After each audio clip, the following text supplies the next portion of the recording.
출애굽기 21장 1에서 36절 말씀입니다. 21장. 내가 백성 앞에 세울 법규는 이러하니라.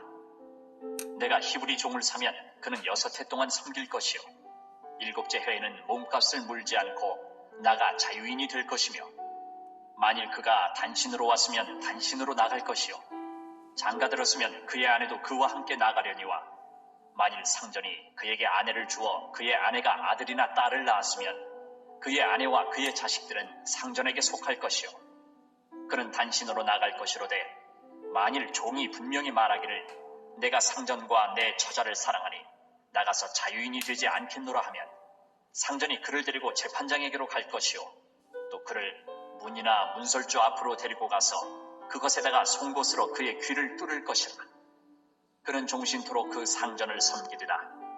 사람이 자기의 딸을 여종으로 팔았으면 그는 남종같이 나오지 못할지며, 만일 상전이 그를 기뻐하지 아니하여 상관하지 아니하면 그를 속량하게 할 것이나, 상전이 그 여자를 속인 것이 되었으니 외국인에게는 팔지 못할 것이요 만일 그를 자기 아들에게 주기로 하였으면 그를 딸같이 대우할 것이요 만일 상전이 다른 여자에게 장가들지라도 그 여자의 음식과 의복과 동침하는 것은 끊지 말 것이요 그가 이 3가지를 시행하지 아니하면 여자는 속전을 내지 않고 거저 나가게 할 것이니라.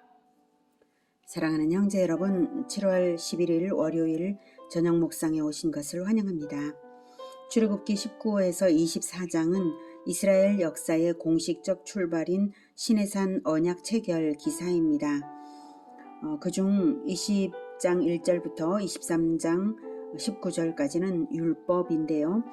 20장에서 주신 10계명은 뼈대가 되고요. 21장부터는 세부 율법입니다. 성경의 율법 부분이 많아 보여도 많은 게 아닙니다. 하나님께서 최초로 법칙을 세우시면서 기본적이고 필수적인 것들로 주셨어요. 언약 백성에게 주신 최초의 성문법이죠. 우리는 법치국가에서 살고 있는데요. 우리나라의 법전들은 그 분량이 엄청납니다. 법전 하나가 수천 쪽이 됩니다. 그에 비하면 아무것도 아니죠. 무엇보다도 율법을 세우시는 것 자체가 한마디로 하나님의 은혜입니다. 율법이 세워진 것 자체가 바로 언약 백성이라는 뜻이고요. 율법을 가졌다는 것 자체가 언약을 믿는 하나님의 백성이라는 뜻입니다. 그러므로 율법 자체가 사실은 복음입니다. 율법이 복음을 반대하는 것이 아니라 율법 위에 복음이 세워진 것입니다. 복음을 바탕으로 해서 율법이 세워졌다고도 말할 수 있겠네요. 맨 처음에 언약을 바탕으로 율법이 세워진 것이니까요.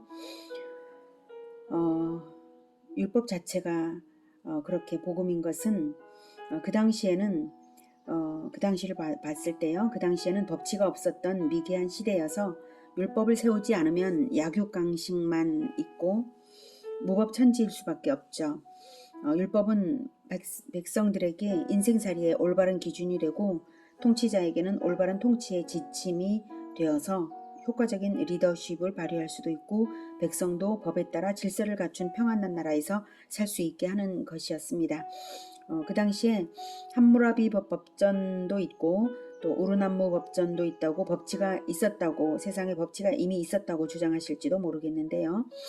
물론 함무라비 법전이나 우르남무 법전 자체는 10계명 율법보다 수백 년 앞서서 제정된 성문법전인 것은 맞지만 그것은 어디까지나 인본주의적인 것입니다. 하나님과 무관하죠. 어디까지나 인간의 국가이고 인간이 인간을 장악하기 위한 목적으로 제정된 것이 바로 함무라비나 우르남무 법전인 것이지, 하나님이 천국을 세우시기 위해 만드신 법과는 근본적으로 근본이 전혀 다릅니다. 그래서 인간을 위한 진정한 법치는 오직 하나님에게서만 나오고요. 진정 인간을 위하는 최초의 성문법은 10계명 율법입니다. 이스라엘의 율법을 세우신 것은 복지국가의 기틀을 마련하는 첫발입니다. 그 당시로서는 매우 놀라운 것이고 획기적인 사건입니다. 그런데 왜 이방 나라의 함무라비 법전보다도 늦었는가 하면, 이미 성문법이 아닌 율법은 성문법은 아니지만 율법은 이미 에덴에서부터 언약으로 주시기 시작하셨고, 하나님의 행동들의 그 원리가 다 나타나고 있었기 때문에 하나님을 가까이 하는 사람들은 하나님의 율법대로 살 수가 있었습니다. 하나님을 가까이 하게 하시기 위해서 성문법을 나중에 주신 것이죠. 하나님을 가까이 하면서 진리대로 살도록 이끄신 다음에 법조문을 나중에 주신 건데, 법조문을 또한 우상화하지 말고 하나님을 가까이 하라라는 뜻입니다. 그리고 하나님은 자기 백성에게 모든 것을 뒤늦게 주셨습니다. 인간 나라들보다 이스라엘이 대체로 다 늦어요. 국가 체제 조성을 애굽보다도 늦게 했고요. 이스라엘의 형제 민족 에돔도 이스라엘이 애굽의 노예 생활을 할 때 이미 에돔은 강성한 왕국이었습니다. 왕국 체제를 에돔이 먼저 강하게 세웠어요. 철기 문명은 블레셋이 이스라엘보다 한참 앞섰기 때문에 다윗이 왕이 될 즈음까지도 이스라엘은 청동기 문명에 머물렀습니다. 이렇게 왕국의 체계나 문명이나 법이나 이런 모든 것들이 아주 세상 나라들보다 아주 많이 늦어요.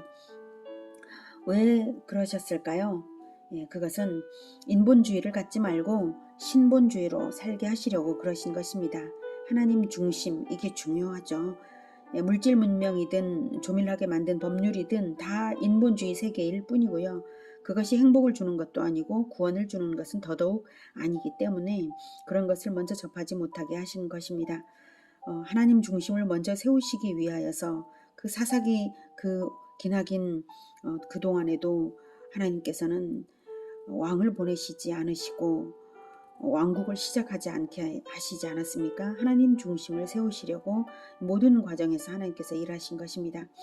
인본주의로 가득 찬 세계에서 하나님의 백성들은 뒤처지는 듯 하지만 사실은 하나님의 능력으로 세상을 뒤집는 것을 보여주시려고 하시는 것입니다.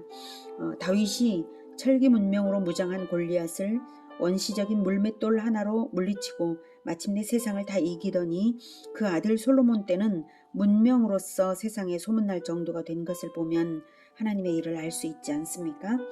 하나님을 섬길 때에 문명까지도 들어오는 것이지 문명을 부러워할 것이 아니죠. 세상 문명을 부러워할 것이 아닙니다.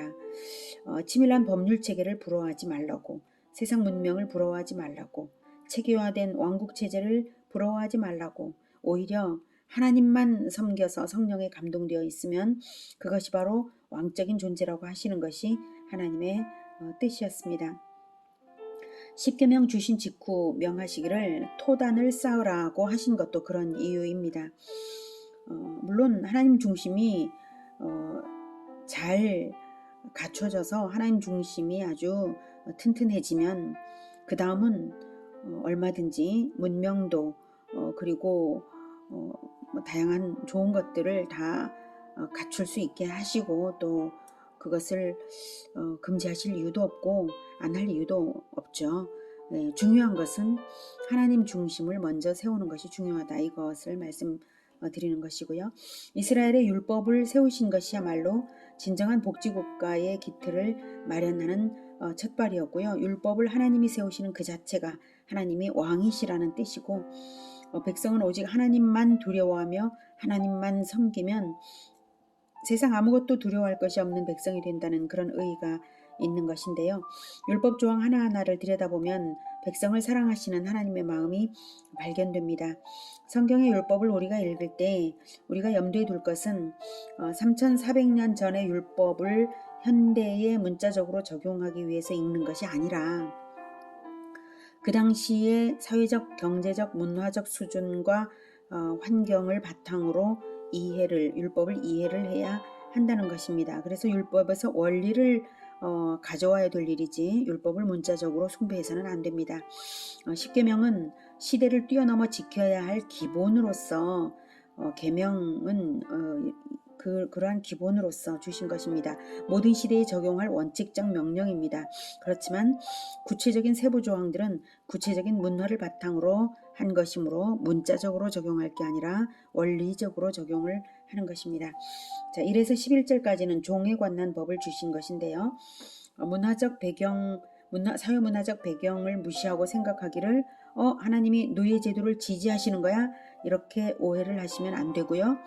그 당시에 생산력, 즉 사회의 경제 능력을 생각할 때 노예는 있을 수밖에 없는 그 당시 수준, 그 당시 구조가 그렇습니다. 노예는 있을 수밖에 없고 종에 관한 법을 주셨다는 것 자체가 지극히 놀라운 인권 존중이라는 것을 이해를 해야 합니다.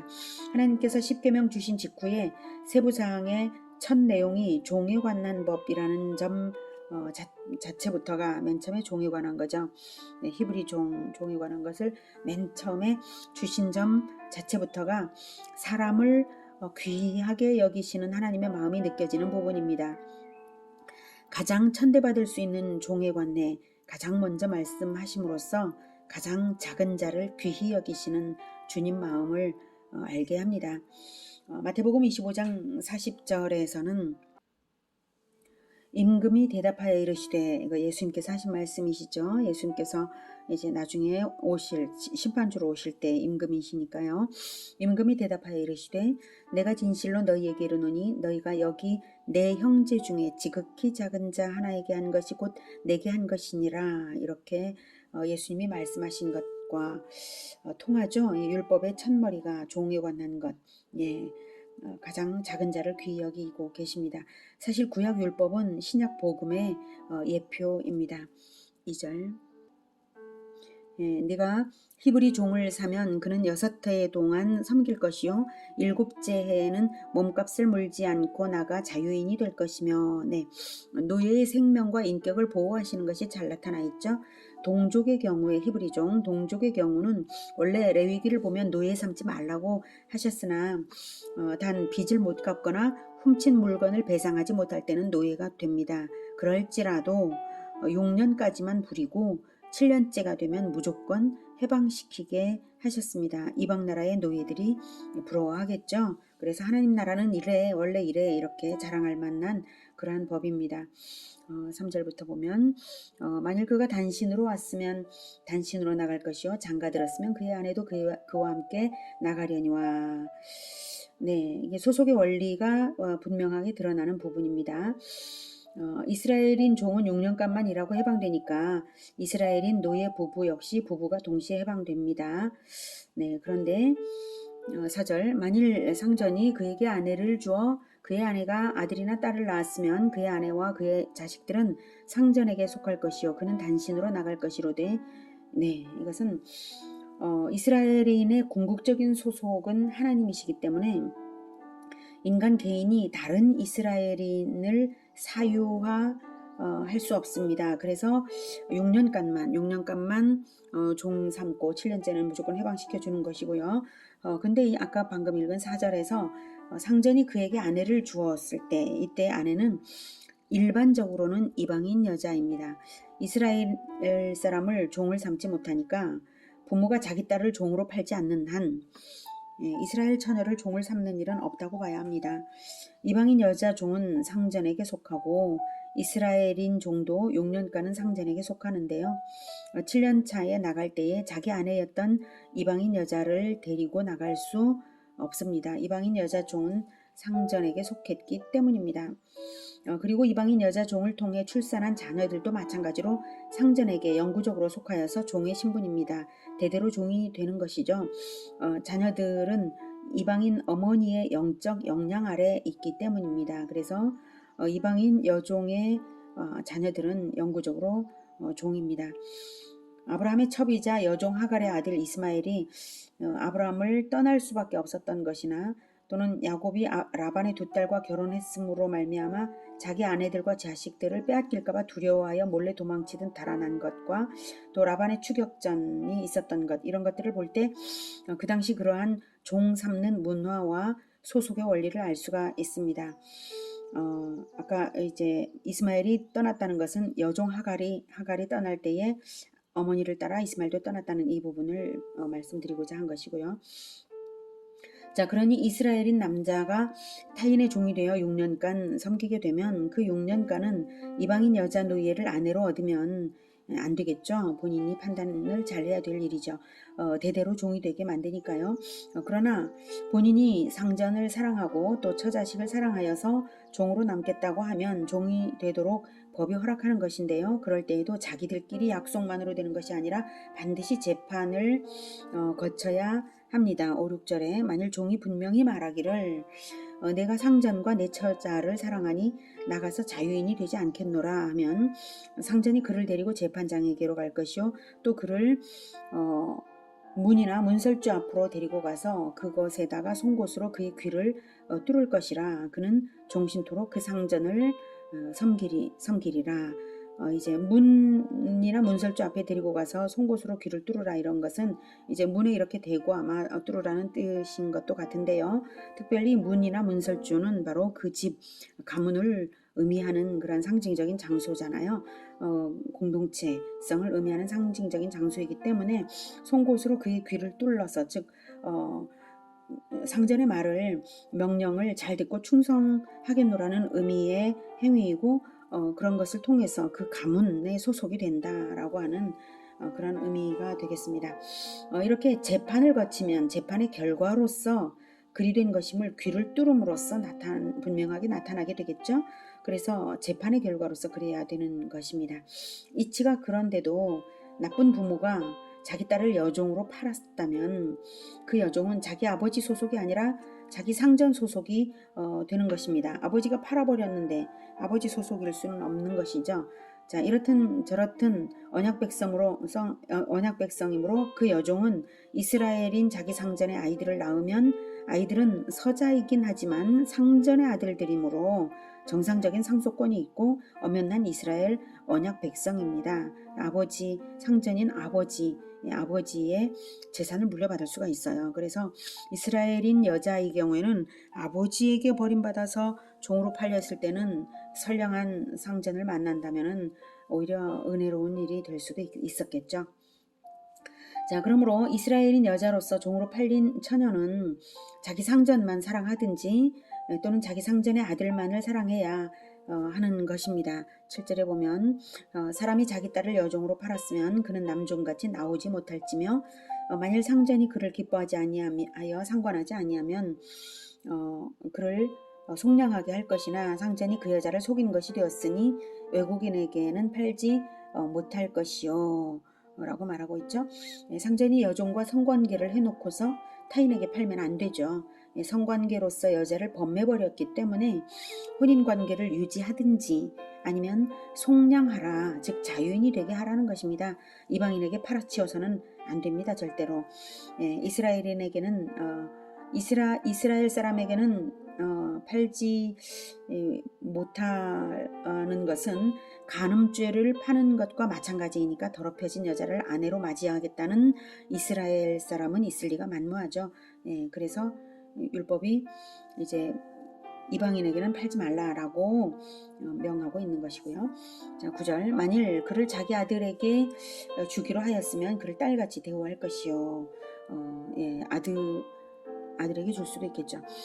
자, 10절 만일 상전이 다른 여자에게 장가들지라도 그 여자의 음식과 의복과 동침하는 것을 끊지 말 것이요 그가 이 세 가지를 시행하지 아니하면 여자는 속전을 내지 않고 거저 나가게 할 것이니라. 아들에게 주라는 말이 9절의 중간에 사이에 껴서 좀 오해가 있을 수 있는데 아버지와 아들이 동시에 한 여자를 상대한다는 이런 뜻은 절대로 아닙니다. 그건 아니고요. 이것이 좀 앞절이나 뒷절에 나왔으면 좋았을 뻔했다는 생각이 드네요. 자, 아무튼 10절 11절을 보면 상전은 여종을 두고 중혼은 가능합니다. 그럴지라도 음식과 의복과 동침 이 세 가지의 의무는 상전이면서 남편인 자가 끝까지 책임을 져야 합니다. 상전이 의무를 이행하지 않으면, 남편으로서의 의무를 이행하지 않으면 여자는 정당하게 속량되어서 자유로운 이스라엘인이 되는 것입니다. 7에서 11절은 이렇게 당시 가장 비천한 자가 여종이지만 하나님은 여종의 인격과 권리를 보장하게 하셨고요. 혼인관계의 중요성을 반영하게 하셨습니다. 이제 12에서 17절 폭력에 관한 법입니다. 사람을 쳐 죽인 자는 반드시 죽일 것이나 만일 사람이 고의적으로 한 것이 아니라 나 하나님이 사람을 그의 손에 넘긴 것이면 내가 그를 위하여 한 곳을 정하리니 그 사람이 그리로 도망할 것이며 사람이 그의 이웃을 고의로 죽였으면 너는 그를 내 제단에서라도 잡아내려 죽일지니라. 자기 아버지나 어머니를 치는 자는 반드시 죽일지니라. 사람을 납치한 자가 그 사람을 팔았든지 자기 수하에 두었든지 그를 반드시 죽일지니라. 자기 아버지나 어머니를 저주하는 자는 반드시 죽일지니라. 네, 폭력에 관한 이 법들을 통해서 알 수 있는 점은요. 고의성이 있는가 없는가에 따라 사형 아니면 도피처 제공, 도피성이죠. 도피처 제공으로서 공의 아니면 은혜 이렇게 하시는 것을 볼 때에 하나님은 인간을 공의와 사랑이라는 양대 통치 기준으로 다스리신다는 것을 알 수가 있습니다. 이런 엄중한 율법은 범죄자를 다스리는 것이 드러난 목적이라면 또한 생명을 보존하는 것이 또한 그 바탕에 깔린 목적입니다. 15절과 17절은 이제 인간 생명과 부모의 권위를 훼손하는 것은 하나님에 대한 중범죄라는 것을 알 수 있게 하고요. 2절에서 말씀하시면서 특별히 강조하고 계십니다. 18에서 16절은 상해 및 피해에 대한 보상법입니다. 사람이 서로 싸우다가 하나가 돌이나 주먹으로 그의 상대방을 쳤으나 그가 죽지 않고 자리에 누웠다가 지팡이를 짚고 일어나 걸으면 그를 친 자가 형벌은 면하되 그간의 손해를 배상하고 그가 완치되게 할 것이니라. 사람이 매로 그 남종이나 여종을 쳐서 당장에 죽으면 반드시 형벌을 받으려니와 그가 하루나 이틀을 연명하면 형벌을 면하리니 그는 상전의 재산입니다. 사람이 서로 싸우다가 임신한 여인을 쳐서 낙태하게 하였으나 다른 해가 없으면 그 남편의 청구대로 반드시 벌금을 내되 재판장의 판결을 따라 낼 것이니라. 그러나 다른 해가 있으면 갚되 생명은 생명으로 눈은 눈으로 이는 이로 손은 손으로 발은 발로 된 것은 된 것으로 상하게 한 것은 상함으로 때린 것은 때림으로 갚을지니라. 사람이 그 남종의 한 눈이나 여종의 한 눈을 쳐서 상하게 하면 그 눈에 대한 보상으로 그를 놓아줄 것이며 그 남종의 이나 여종의 이를 쳐서 빠뜨리면 그 이에 대한 보상으로 그를 놓아줄지니라. 소가 남자나 여자를 받아서 죽이면 그 소는 반드시 돌로 쳐서 죽일 것이요 그 고기는 먹지 말 것이며 임자는 형벌을 면하려니와 소가 본래 받는 버릇이 있고 그 임자는 그로 말미암아 경고를 받았을 때 단속하지 아니하여 남녀를 막론하고 받아 죽이면 그 소는 돌로 쳐 죽일 것이고 임자도 죽일 것이며 만일 그에게 속죄금을 부과하면 무릇 그 명령한 것을 생명의 대가로 낼 것이요 아들을 받든지 딸을 받든지 이 법규대로 그 임자에게 행할 것이며 소가 만일 남종이나 여종을 받으면 소 임자가 은 30세겔을 그의 상전에게 줄 것이요 소는 돌로 쳐서 죽일지니라. 사람이 구덩이를 열어두거나 구덩이를 파고 덮지 아니하므로 소나 나귀가 거기에 빠지면 그 구덩이 주인이 잘 보상하여 짐승의 임자에게 돈을 줄 것이요 죽은 것은 그가 차지할 것이니라. 이 사람의 소가 저 사람의 소를 받아 죽이면 살아있는 소를 팔아 그 값을 반으로 나누고 또한 죽은 것도 반으로 나누려니와 그 소가 본래 받는 버릇이 있는 줄을 알고도 그 임자가 단속하지 아니하였으면 그는 서로 소를 갚을 것이요 죽은 것은 그가 차지할지니라. 네, 여기까지 피해 보상에 관한 법을 통해 알 수 있는 점은 자신의 허물에 대한 정확한 인식으로 배상을 하도록 공의의 기준을 제시하고 있고요. 이웃의 재산권과 인권을 보호하게 하는 목적을 둔 법입니다. 처벌 기준의 밑바탕은 이에는 이, 눈에는 눈 방식의 동해보복법인데요. 오해하지 말 것은 동해보복법은 공의의 정확한 실현을 위한 재판의 기준인 것이지 사사로운 복수를 그렇게 하라는 것은 아닙니다. 오히려 사사로운 복수를 예방하는 목적으로 금지하는 목적으로 주어진 것입니다. 만약 동해보복법대로 사사로이 보복을 한다면 그것은 심판권을 침해하는 더 큰 죄가 될 것입니다.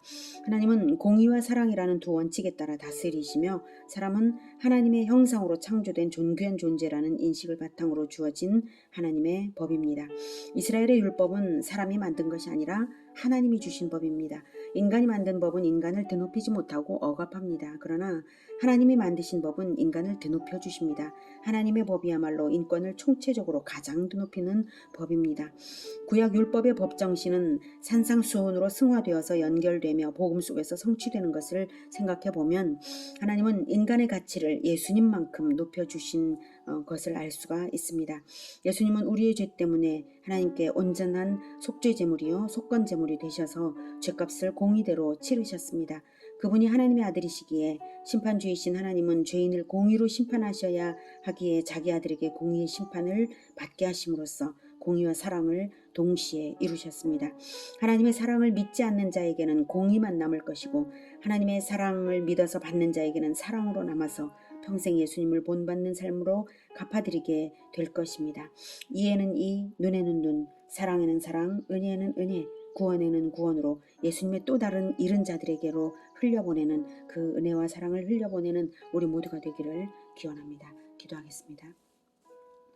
하나님, 우리가 심판주 하나님께서 주시는 법, 심판주이신 예수님께서 주시는 산상수훈대로 잘 살아드려서 오직 하나님께서 베푸신 사랑과 그 은혜만을 흘려보내어서 하나님께서 더 큰 은혜, 더 큰 사랑으로 우리에게 갚아주시는 것을 기대하며 살아갈 수 있게 하여 주시옵소서. 우리가 그렇게 하나님께 영광을 올려드리는 언약 백성으로 살겠습니다. 감사를 드리며 예수님의 이름으로 기도드립니다. 아멘. 이어지는 시간은 개인 기도 시간입니다.